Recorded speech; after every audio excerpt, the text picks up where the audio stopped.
car, a new boat, a yacht. We're going to buy them all these things. We're going to put it on our credit card. And then suddenly, after Christmas, that hangover comes, and all of a sudden the bill comes due. Well, the state of Wisconsin, in their current 2-year budget cycle, says, well, we don't have to count all that spending. We can put it on a credit card. We don't have to count that. Under the current budget rules that the state uses, and that's been the problem. We just punt it down the road. We hope for a better day. We hope for the economy to come back, so more tax revenue coming in, because a lot of people in Madison don't look at taxpayer dollars like taxpayer dollars. They think of it as a pool of money that you can just spend however they want.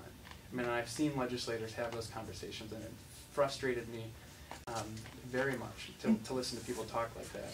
So, and if you do good, generally accepted accounting principles, essentially you have to account for all of those things. Every type of expenditure is going to be counted in that period. And so you're not spending more than you actually know you have. It's a much more realistic approach, more common sense approach to budgeting, in my opinion. And I will be honest, it's going to take a couple years to transition. It would be very difficult to do it overnight. I would want to do it overnight. Don't get me wrong, blow it up and just start over. But just given where we're at and the problems that we have right now, it is going to be significant. And I would support phasing it in over a couple budgets. You have to stay, you know, if a Republican gets in, you'll have 2 budgets to try to make as many aggressive changes as you possibly can, is the bottom line. So is that what Kathleen Falk is doing right now for us? The same, she's putting it all on a credit card and hoping that... Yeah, oh yeah. Oh, for sure. Absolutely. Well, it's the level of bonding is just, it's just out of, I mean, it's way too excessive right now. And a lot of governments in downtimes, they'll just go to bonding. And then, you know, whether it's supported, whether the payback is supported by a segregated account or if it's supported by a general tax account, they'll just keep putting it on the credit card. I mean, that's the way I explain it to families all across the state. I mean, bonding is just like putting it on a credit card. It's going to come due. It's money. You know, we're going to have to pay for it sometime. Our kids and our grandkids are going to have to pay for it. I mean, the federal government's way out of control, but it's happening at the state level too. And slowly but surely, it's creeping away and infringing on all of our rights. And that's the concern that I have about it. Let me ask you what may be a little bit of a touchy question, but since we're kind of on accounting and budgets, my understanding is that you voted for the last budget? Not this budget, but 2 sessions ago. Okay. Yep. So can you talk about that? Yeah, absolutely. Well, I'm delighted to, actually, and it's a very simple thing. I listen to the people that I represent. So you got to go back to 2000. This was the 2007 budget cycle across the board. So not this time. There was this session. There was a budget repair bill, and then the governor's budget or whatever passed. I voted against all of those. It's just simply not the right way to do business. In 2007, my second term, there was, you remember, there was the Assembly. Republicans were in control of the Assembly. Democrats were in control of the Senate, and then you had a Democratic governor. So the Assembly, the Senate got the budget first, and they put, you guys remember Healthy Wisconsin? They put the $15 billion, it was the healthcare takeover plan that the federal government did essentially in Wisconsin. I mean, they want to do a 14% payroll tax on all of our businesses, and it was really going to drive businesses out of the state. So Democrats in the Senate put that version in there. Republicans got it, and I think we had 52 Republicans at the time. And I voted for our conservative budget that we put forward. It was the right way. It wasn't GAAP accounting principles, so it didn't go far enough in my opinion. But what it did do is it governed more responsibly. It said, what is the money coming in from the economy right now? Look at different fees that might be reasonable, and that was it. And then we made really tough choices. So we put that number on the board, and we were making tough decisions. Remember, that was the budget where we got criticized in the media of cutting the UW's law school. You may remember that. Cry me a river. Well, I know, but we were having these conversations. They said, well, you can kick, 150, and I don't remember the exact number, off of the TANF program, which you can argue there might be some fraud and abuse in there. But we're arguing between kicking people off of that program or, eliminating taxpayer funding for the law school. And we all said, as Republicans, the law school is going to have a better chance to replace it with philanthropic dollars. It's the right decision. Rather than going out and raising taxes or raising fees more, we said, this is what we're going to do. The media did not take us serious at all in any way, shape, or form. But I felt that was the right version for it, or the right way to do things. So that's what I voted for. And that was in about June. So now flash forward all the way to about October. Now, at this point in time, the governor floats a bill out there. And the reason why he did it, and the reason why I supported it ultimately, was because local units of government were setting their budgets. And the number one issue in my district is property taxes. And so I studied, I talked to our leadership, and I said, what is the game plan here? Are we going to have a state budget, or are we not going to have a state budget? And my leadership literally said, I don't know. I don't think we're going to have one. We may not have one. So then it was, how do you sit down and weigh the consequences of not having a budget?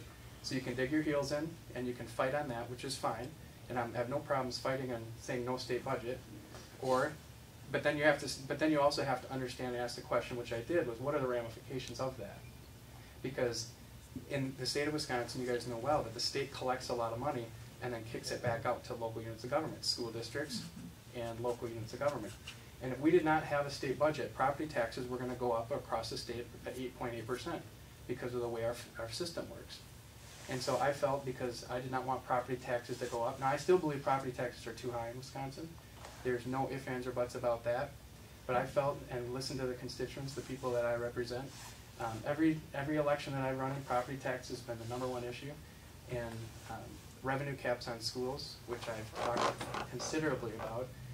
And I've fought against putting holes in the revenue caps so property taxes don't go up and everything. And I've fought for as pure as I can possibly be on property taxes.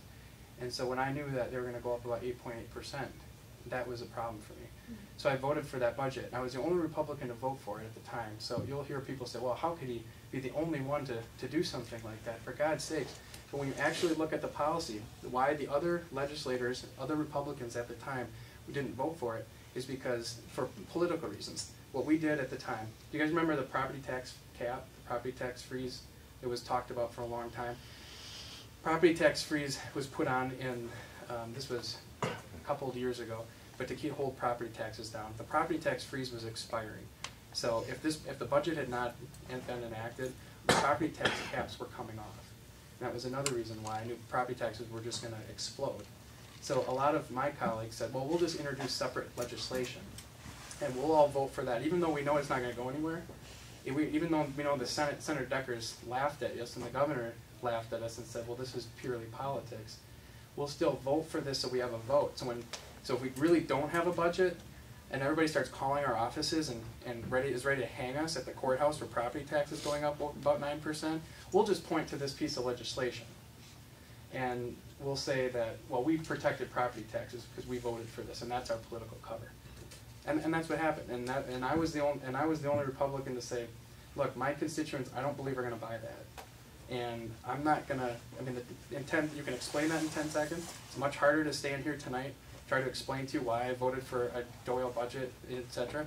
But it's the truth. And when you look at the policy grounds of it, I don't want property taxes to go up. And I will fight against higher property taxes every step of the way. Thank you. Who's next? This might be the wrong venue to ask this, but Never governor's power for line item veto and stuff like that? Yep. Can you explain a little bit about that? Do you understand?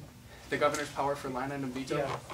Do they just remove the line? Can they alter the sentence? What? Yeah, I'll tell you when I understood. I mean, I'll tell you as much as I know. When I worked for Governor Thompson, he took the power of the office of the governor as far as it could possibly be, as many people know. And he ultimately used his veto pens to drive spending down. Now, under Governor Doyle was the first time that we saw he actually vetoed he took a paragraph, and he would take out, he can veto letters, and he can go through, and he recrafted this paragraph and actually to increase spending for the first time in state's history. And he increased it and gave the money to schools. I mean, that's essentially ultimately what happened. And so he's got a lot of power in order to strike out words and change words, etc. And we never thought that he'd have the ability on his own, without the consent of the people, basically, in the legislative process, to increase spending. But he had the ability to do that. So then the Frankenstein veto came, which talked about the letters, and so we tightened that up a little bit. And then there was further discussion this last session, but nothing ended up passing. So, and that's about the extent that I understand the governor's veto powers. Hopefully I'll get to know a little bit more if I'm elected lieutenant governor.